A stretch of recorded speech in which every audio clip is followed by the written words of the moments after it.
morning, ladies and gentlemen. His Excellency President Ferdinand Marcos Jr. Nako, mga kababayan, ayan na. Thank you, Dave. Well, today, very simple. I've asked to, so that we can present to you, if you remember, as I'm sure you do, that during the SONA, I gave instructions for all our different agencies led by DPWH to give us all of the information on specifically flood control projects that were started, were finished, were in progress from the beginning of my term, which is in 2020, mid-2022 until now. And so part of that process of auditing these projects was to also publicize the list that we were going to get from DPWH. Well, we have done it. We have received the list from DPWH. We, I think, have put it into a form that is accessible to the public, and most importantly, it is in a form that the public can use so that they can first identify the projects, the flood control projects that are within their area, within their barangay, so that they can actually go and look at it. Or if they already have information, they can tell us about it. Kung maganda yung naging project, kung hindi maganda yung naging project, bakit hindi maganda yung naging project, ano naging problema, etc., etc. And that's what the present website is supposed to do. Now, this is the third iteration of this website. We've been working on it. Kahit nung nasa India kami, we were already working on it. And it was, this is the final form of it. And we are very much open to suggestions. If the people want us to put more info or other info onto the website, we will certainly do that. But to begin with, we have I think there will be a video later on to show very simply how the website is being used. I was asked if, again, this is something that everybody can use, and I'm confident that the way that we have done it is very accessible to people. Before we get to this point, can we do the video first? Can we hang on to this? Wait. Let's start from the beginning. Let's start from the beginning, please. Yeah, okay, let's do that. O sige, gawin na natin yun.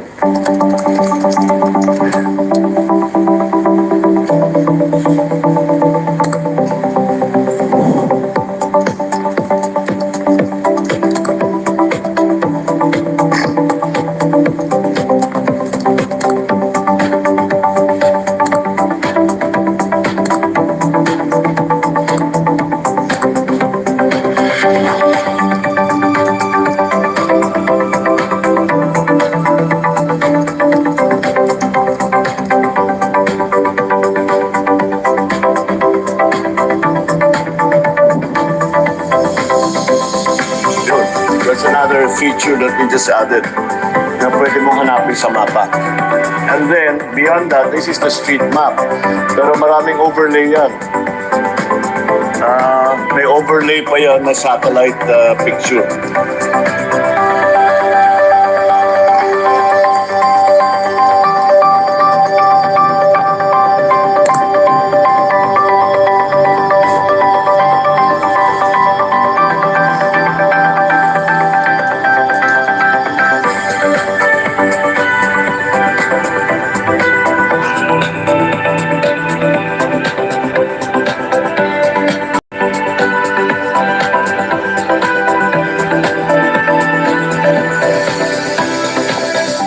Can we just show the first page? Yung list of projects and then yung search. Well, that's the. Mahiya naman kayo. Okay, keep going on. Shout out to you guys. Doon sa pinakita, dinalagay yung location, yung date, kung ano yung project. You don't need to have all of those details. All the public has to do, para ang ginawa ko, sabi ko, kasi nung unang namin natanggap ito, it was map coordinates. So sabi namin, hindi pwede. So we translated the map coordinates down to the barangay level. So ang kailangan lang ipasok ng kahit sino, buksan yung website para makita, tiga barangay 1, 2, 3 ako. Tama, yun, ilagay lang, ayan, barangay Tabaco. And they can search all of the projects that are in their area. So kung alam na nila, pwede na siya magsabi maganda naman. Pwede sila magsabi hindi maganda ang naging project. And so those are we just try to keep it as simple as possible so that people can just put yan lang naman eh. Basta barangay lang, tama na yun. Kasi yung isa may listahan pa eh. Where, when, that's not necessary. If alam ninyo, di gamitin nyo. Pero kung hindi necessary na ganun, ito na lang. Basta lagay nyo yung barangay ninyo at lalabas na lahat ng flood control project. Maybe there are certain already initial findings that we have made during the ongoing investigation that we have initiated since the SONA. And I think it is interesting for people to look into so that it can be a guide as to where maybe the problems have arisen. And these are key findings on flood control projects. Can we put that up? Yeah. These are basic data lang ito. Next page, yeah. The total cost of all of the projects since July 2022 until today is 545 billion pesos. I don't know about you, but that is a very big number by any measure. That is an enormous number. Let's keep going. Another observation is that there are 6,021 projects worth more than 350 billion that do not specify the exact type of flood control that is being built. Then, many projects also in different locations have exactly the same contract cost. Patay kayo ngayon.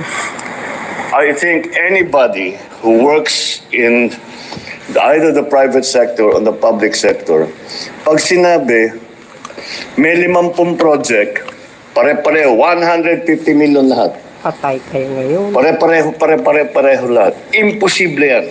It is impossible for one barangay, even if they are the next barangay, to have the exact same project to the exact same amount with the exact same contractor. Nako. Imposible yan. And that is why that is a significant finding already that we have. Now, can we keep going, please? What's in there? So, we looked at the regions kung saan ang pinakamarami. And this is what came out. Region 3, 4, NCR. So, that's something that we have to dig deeper into. Parang yung NCR, that makes sense. Kasi talagang flood problem nandyan. Pero titignan pa natin yan. Tapos, Region 3, well, they're flood prone. But tignan natin why, as opposed to other places that have that are also flood prone. Okay, next. Here, I think you can analyze this for yourself. I don't need to explain this. Bulacan, 600. These are the provinces with the most projects. Cebu. And at the same time, here's a list of the top 10 provinces that are most flood prone, that have been assessed to be the most flood prone. I think you will notice they don't necessarily match. This side and that side don't necessarily match. Now, I'm sure there are explanations for that. We will have to study it further. But you would intuitively say that projects, the areas rather, the provinces, or regions, whatever you want to do, whatever pinaka-flood prone, yun dapat ang pinakamaraming project. No? Pero parang hindi tumutugma. Kaya yan, kailangan natin pag-aralan na mabuti kung bakit nagkaganyan. And, well, this is just another piece of information. Out of 170 pumping stations, that's the next one, yeah. Pumping stations, 157 were in Metro Manila. This really, more than anything, manifests how the pumping stations have become ineffective because of the garbage collection problem. So that's indicative of that. Kaya namin linagay yan dyan. Kaya dahil para malaman ng tao, gawa tayo ng gawa nitong pumping station. Pag yung basura naman ay natapon, nabara yung bomba, nabara yung estero, nabara lahat, kagaya yung pinuntahan natin nung bag na last week. Wala ring silbi yung pumping station. And that's just to bring home the message that we really have to do something about the garbage problem. There are, let's see, yeah, this is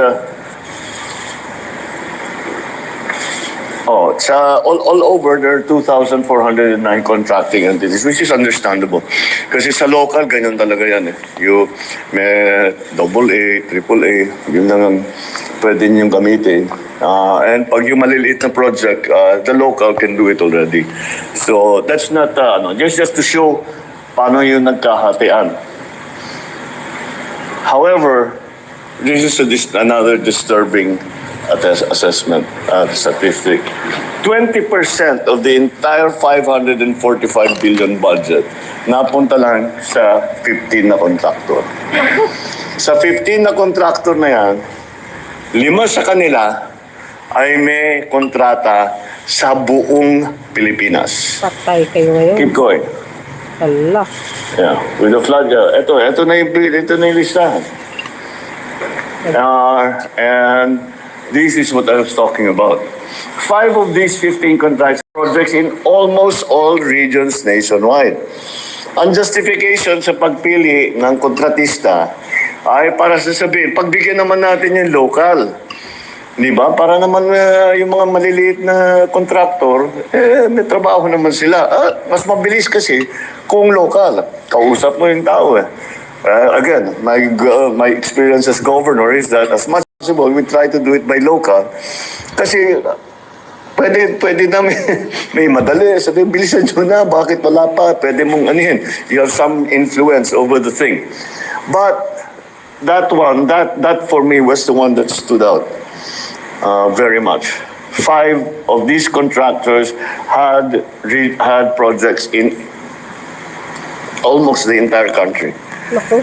So those are the ones that immediately pop out na sa aking palagay ay kailangan natin tignan. So anyway, this is the initial. We are rolling out the website today. We have provided you with some of the initial information that we have had. They are not assessments. We are not accusing anyone of anything yet. However, it gives us an idea of how this has been conducted.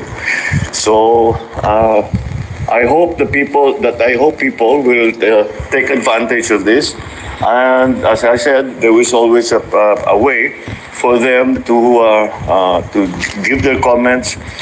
Magsumbong sila kung yan ang gusto nilang gawin. Maaari naman sasabihin nila, hindi, walang problema dito. Yun ang pinakamagandang balita na matatanggap namin. So I encourage everyone to look into this and say your piece. Kasi parang sinasabi ng mga iba nakikita naman namin hindi maganda pero wala naman kami mapuntahan, wala naman kami malapitan. Ngayon meron na. Ngayon meron na kayo malalapitan. Ito, ang lalapitan na ngayon ninyo, ako mismo. Dahil akong titingin dito araw-araw sa website natin at babasahin ko ang mga report na ibibigay ng taong bayan. So this is the first step. We are going to keep going. This is something that is, I think, absolutely necessary. We have to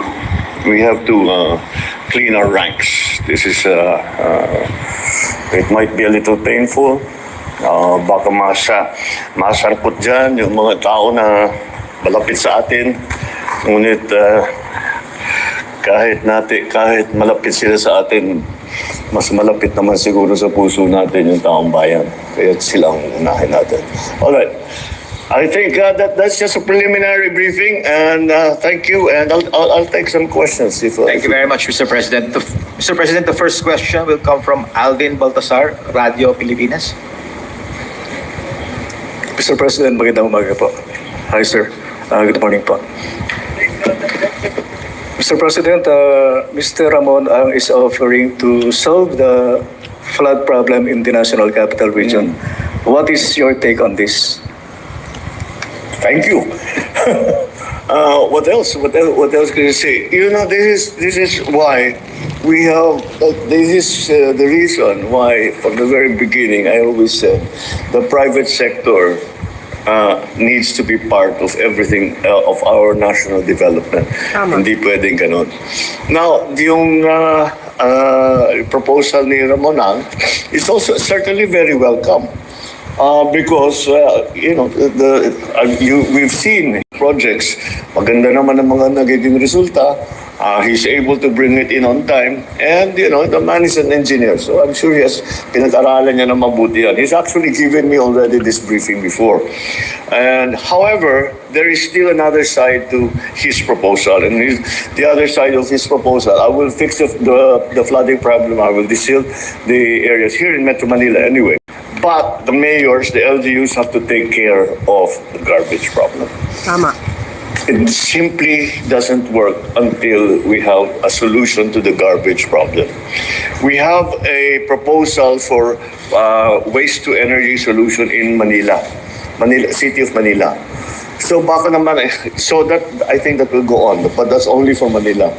So itutuloy natin, titingnan natin kung magandang lumabas doon. And if that's the case, then that's what we will do with other parts of at least Metro Manila sa una, or the other urban areas na nababaha. So again, anybody who wants to help, it's a welcome offer. Yes. So, sir, just a quick follow-up. So, yung proposal po ni Senador Panfilo Lacson na itap din yung ibang mga bilyonaryo sa bansa, welcome din po sa inyo yun. Siyempre, you know, you you don't look a gift horse in the mouth. Kung handa silang tumulong, tumutulong. And this is not anything new. The so-called taipans of the country, pagka meron tayong gustong gawin, nag-offer talaga sila. Kaya't marami silang naitutulong. So I will certainly look at this proposal of Ramon very, very closely and see if we can do it. Like I said, it will require that coordination between LGUs and I guess San Miguel, whatever it is, what part it is that they want to play. Pero nagdi-desilt na siya. Pasig River, dinidesilt na niya. So alam niya talaga yon. So anyway, that's something that's very welcome, as I said. Any offers of help are always welcome. Maraming salamat po, Mr. President. Thank you. Sir, the next question will come from Ana Felicia, GMA News Online. Good morning, Mr. President. Sir, Senator Tulfo mentioned earlier na isang undersecretary ng DPWH yung reportedly nasibak dahil po dito sa anomalous flood control. Is this confirmed, Mr. President? And sino-sino pa po kaya yung involved dito sa corrupt flood projects po? Agoy. If we can name them, Mr. President. Now, we just opened the website. No, I need to hear from other people because anong makukuha kong report? Makukuha kong report sa kung sino man, maganda lahat. So I need to hear from people first. And then if there is really something na kailangan sasabihin talaga ito consistent. Ang dami nilang 15 yung project nila, puro palpak. Delikado na yan. Pitignan na namin. But we don't have that yet. We haven't conducted that. If you remember, the DepDev is going to now go into all of that. Pero parallel effort yan. Sa gobyerno at saka sa taong bayan. Importante yung contribution ng taong bayan. Napakahalaga. Dahil nandito kami, pinag-usapan nga natin, 9,000 projects. Siyempre, didetalye namin yan, isa-isahin namin yan. Pero ang tao, nandun sa harap nila. Pag-gising nila sa umaga, maglalakad lang sila ng kalahating kilometro, nandyan na, nakita na nila. So that's maybe more important. Kaya we have encouraged the way we put the website together. Kahit may picture, may video, i-upload ninyo sa amin para makita namin. Kasi meron kami yung mga malalaking analysis, yung mga satellite nga, pati yung mga report. Pero iba na rin yung nakikita mo, sasabihin mo dito nasira, dito pumasok yung tubig. Nung bumigay ito, wala na, binaha na kami lahat. So that's why we are encouraging to go. We are asking people to help us, to help themselves. Dahil kung maayos natin ito, hindi na sila babahin. Or at least not as badly as they are now. Sir, quick follow-up lang po. Doon po sa 15 contractors na nakita natin, meron po bang link sa mga government officials, especially po sa mga congressmen na nakaupo, sir? Agoy. Wala na pa talaga tayong investigative journalist ngayon dito sa Pilipinas. Trabaho niya yan. Look it up. We are going to look at it also. But it will be premature for me to name names, etc. until we really know what's going on. But, go out there. Tignan ninyo. Talk to the people. We need to hear from everyone. And that's I think something that we can all play a part in.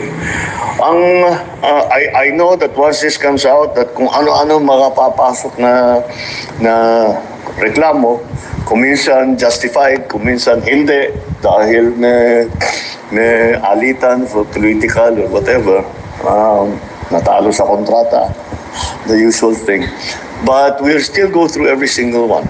And we still have to see what really is credible and what needs to be acted upon.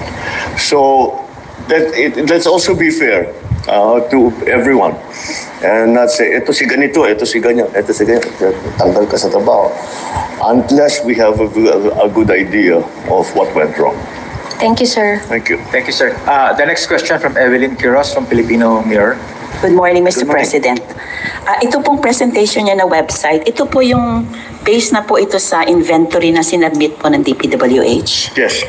Opo. Sir Buddy, dun po sa presentation niyo, yung may a total cost of 545 billion, 350 po dun is almost 50%. Pwede po ba natin makonsider yun na ghost projects? No. Or hindi naman po? We're just starting this process. We haven't. DepDev is already working on it. Public Works is already working on it. My office is already working on it. But if I'm to stand up here and then mali si ganito, mali si ganyan, tapos mali, that's not fair. So let's be circumspect about pointing fingers and shouting at people. Tignan natin na mabuti. Because always remember, the assumption, kasi masama na ba na tao eh. So the assumption is, lahat yan maulang kwenta. Hindi totoo naman yun. Meron din maganda. Meron din na buo. Meron naman na nakatulong. So, pero hanapin natin yung hindi maganda, yung hindi nabuo, yung hindi nakatulong, at kung saan napunta yung pondo para doon sa ganong klaseng project. Kung sasabihin natin, it's also possible that palpak yung flood control project dahil climate change na eh. Sa buong kasaysayan ng lugar na yun, hindi pa binaha. Nangyayari sa amin yan eh. Hindi pa binaha. Ngayon lamang binaha dahil ganyan na yung climate change na iba. Ang lakas ng bagsak ng ulan. So, kaya na-overwhelm yung flood control. Wala naman nagnakaw, pero yung specification natin doon sa flood control na yan ay para doon sa pre-climate change na sitwasyon. So we have to be careful about this. Of course, we want to get to the bottom. Of course, we want the people who have taken advantage of the system to pay and to be answerable to the shortcomings that has been demonstrated. And if there is evidence of corruption, then of embezzlement, of any kind of wrongdoing, that's when we will move. But again, we cannot do all of this without the help of the ordinary citizen. We need the citizen to play their part, their civic duty, to report to the government what they see as being wrong. So let's be, as I say, circumspect and maayos yung ating pasok dito. Hindi yung bara-bara na, bahala na. You know what the expression in English is throwing the baby out together with the bathwater. Diba? You choose. You Sir, make sure that you're on good ground. Mr. President, follow-up lang po. Doon po sa SONA, bali yung Regional Project Monitoring Committee po, ay naatasan nyo na yung parang ma-identify yung failures, tapos yung mga hindi natapos, at saka yung alleged ghost projects. Pwede po bang malaman ngayon sa inyo kung sino po yung talaga yung ahensya na mag-iimbestiga nito, yung pangkalahatan? Thank you po. It will be the regional. They will look at all of this. That's why what the DepDev, for example, can do. For those who are not up to, DepDev is what NEDA used to be. We just renamed it. So it's now called the Department of Development. So anyway, ang gagawin naman ng DepDev, titignan yung papel and see what happened, where it went. Tapos yung mga really very, very problematic areas, siguro papupuntahan nila. But how many areas can they go to? We were talking about 9,000 projects. Hindi nila mapupuntahan lahat. Kaya para sa akin, napakahalaga ang kontribusyon at ang mga komento, ang mga reklamo, ang mga video, mga picture na ipapadala sa atin ng taong bayan. This will not work. This whole process will not work unless people are involved. It is not going to be enough if only government is involved, if only DepDev is involved, if only Public Works is involved, if only the Office of the President is involved. We need everyone involved because, I don't know, 80 million, 90 million pairs of eyes are better than all the eyes in the entirety of government. So, again, let me stress that it is exceedingly important that people get involved. So, lahat ng hinain ninyo, masama loob ninyo, yung nagre-reklamo kayo, frustrated kayo, dahil nakikita ninyo, wala naman kayong malapitan. Ito na yung chance ninyo. Ito na yung chance ninyo. Meron na tayong website. Ang isusulat ninyo doon sa report, yung tinatawag yung sa ano na report, ang isusulat ninyo doon sa report, ako mismo ang babasa. Yan ang asahan ninyo. Babasahin ko bawat isa. Thank you, Mr. President. The last question, Mr. President, will come from Maris. Sir, Mr. Mende, doon sa Good morning, www.com, Mr. isumbong mo sa President. Pangulo.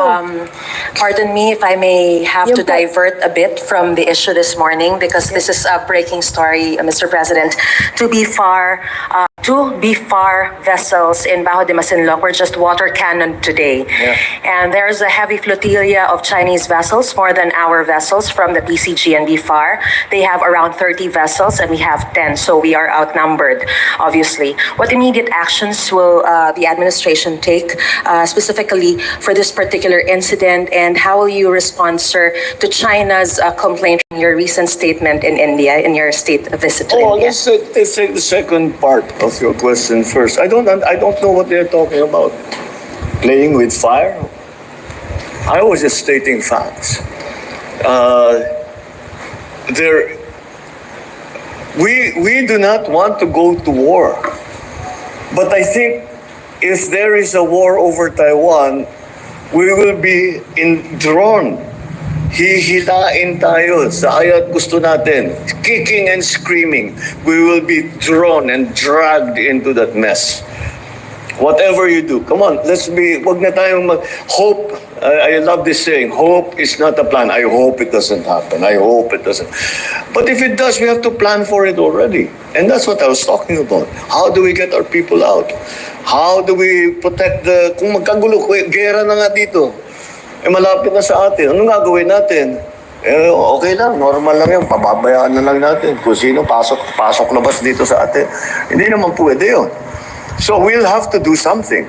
So inevitably, despite our fervent wish to avoid any confrontation with anybody anywhere, war over Taiwan will drag the Philippines kicking and screaming into the conflict. Tama po That yun. is what I was trying to say. That's what I don't understand. And I think because of the narrative coming out about playing with fire and being provocative and all of that, kaya nagka-increase ng activity doon sa West Philippine Sea. But what special instructions I have? We don't have any special instructions. Sanay na tayo rito. You know, it is not a one thing na there's no silver bullet na pag pinaputok mo, solve lahat ang problema mo. What will happen here is we will continue to be present. We will continue to defend our territory. We will continue to exercise our sovereign rights. And despite any opposition from anyone, we will continue to do that, as we have done in the past 3 years. Now, we do not intensify our operations. We just respond. Hindi naman tayo aggressive eh. Ano lang tayo, dumidepensa lang tayo. So that's the situation there. Unfortunately, we are, I think, for propaganda purposes, misinterpreted. But the Philippines is not. We are constant in our defense of the territory, of the state, of the population of the Republic of the Philippines. Ganun lang ang trabaho namin. Ganun lang ang aming gagawin. Wala tayong interes na pasukin kahit sino, na puntahan na kahit sino, sugurin kahit sino. Wala tayong ka-interest dyan. So sana nga yung ginagastos natin for defense and security, hindi na kailangan. Kung saan natin magagamit yan. We can use it for agri, for housing. We can use it for job creation. We could use it. But we have to do this because we are under threat. We are forced to do this. We do not want to do this. We are forced to do this. We do not want any kind of confrontation with anyone. We want to build a better, stronger, freer, safer Philippines. That's what we are working for. This kind of confrontation does not build a stronger, better Philippines. All it does is continue to defend our country. So Sir, that's I'm a little bit perplexed why it would be characterized as such, as playing with fire. Sir, so right now, our vessels there in Bajo de Masinloc will not be instructed to back out. We will just continue to stay there We at have this never point. instructed any of our vessels All to right. back out. Thank you, sir. Never. But we have to always, when we do not back out because natakot tayo, umatras tayo. Alam mo, I don't know about other places, pero dito sa gobyernong ito, hindi tayo umaatras sa laban. Correct. We are brave. Filipinos are brave. But we do not. Sinong Pinoy na gusto magkagera? Sino? Kahit maghanap ka para sa akin, kahit isa. Wala. Kahit yung sundalo, kahit yung Coast Guard, ayaw nila ng gulo. Correct. So, no. But at the same time, we have a duty to perform, and that is to defend the country. So no, we never back down. We always continue to do. Our uniformed personnel, the Navy, the Coast Guard, the Army, the Marines, all of them, the Air Force, all of them are pledged. They took an oath And they're just doing their duty, they're performing their mission, defend the Philippines. Yun lang naman ang ginagawa nila. And we will not stop doing it. We will not stop doing it. We will stop doing it when the threats stop. Tigil na yung mga threat. We can all sit more safely at home, and mas magiging magaan ang kalooban natin kapag gano'n ang sitwasyon. Okay? Thank you very much, Mr. President. All right. That concludes our press conference this morning. Thank you very much, ladies and gentlemen. Maraming salamat. Salamat. Thank you. Sagutin, Ay, ay guys, nagkakatean. sagutin ko lang si ano, no? Sino ba yon? Si Mitchell Mindy. Shoutout sa inyo mga kababayan. Ano yung website na itong tinutukoy ng Pangulo? Pbbm, salamat. Sir, sabi niya kasi, hindi nyo kailangan magsumbong kung saan-saan. Sa kanya na lang kayo magsumbong. Kasi nakalagay doon, www.com, isumbong sa Pangulo. Yun ang sabi. Kung yun ang tinatanong mo po. Ngayon, kung pagdating dito sa mga contractors na ito, ayan, nasa website po ng ano yan ng DPWH, yes, kung di ako nagkamali. So, ayan po kung yun po ang tinutukoy nyo, ayan, Norman Duro, shoutout po, ayan, saka siyempre, Car Aliho, sa inyong lahat, shoutout po, magandang umaga po sa inyong lahat. Kaya, ayan, siguro naman, ang tinitingnan ko dito, ano ba ang pangalan ng kontraktor, yung kumpanya ni Bongo, mga kababayan. Hindi ko alam kung anong pangalan ng kanilang kumpanya. I don't know kung nandyan, kasama dyan. Hindi ako sure, ano. So, yun mga bes. Kaya, paktay kayo ngayon. Kala nyo nagbibiro. Hindi po nagbibiro ang Pangulo. Ayan na nga, pinakita niya sa madlang people. Ang 5 dyan ay contractor sa buong Pilipinas. So, ibig sabihin, dekada na pala po ang mga yan. Ito yun, no? Ito yun, no? Dekada na pala mga yan. Maraming mga kickback. Mahiya naman kayo. So, ayun guys, hanggang dito lang ang aking pinaka-latest update. See you again on my next upload video. Bihira lang mag-press conference ang Pangulo, mula nung umupo. Pang-ilan yata ito? Pangalawa o pangatlo pa lang?